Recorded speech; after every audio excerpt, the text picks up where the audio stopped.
يومئذ تعرضون لا تخفى منكم خافية يومئذ تعرضون لا تخفى منكم خافية দুনিয়াটা একদিন ধ্বংস হয়ে যাবে।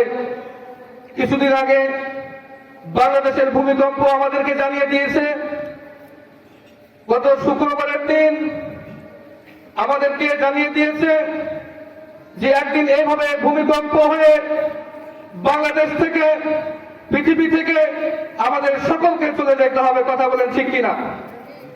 আর যেদিন চলে যাব সেদিন সবাইকে কাল কিয়ামতের দিন আল্লাহ পাক রব্বুল আলামিন একত্রিত করবেন। সেই কথাই আল্লাহ পাক রব্বুল আলামিন বলতেছেন, ইয়াউমাইদিন তুরাদুনা লা তাখফা মিনকুম খাফিয়া। কিয়ামতের দিন হাসরের ময়দানে সকল মানুষকে একত্রিত করা হবে।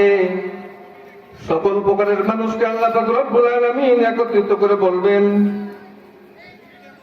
فأما من أوتي كتابه بيمينه।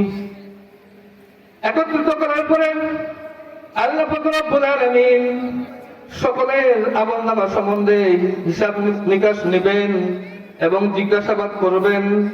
আল্লাহ পাক রব্বুল আলামিন জিজ্ঞাসাবাদ করার পরে একদল শ্রেণীকে ডান হাতে আমলনামা দিবেন, আর একজন শ্রেণীকে আল্লাহ পাক রব্বুল আলামিন বাম হাতে আমলনামা দিবেন।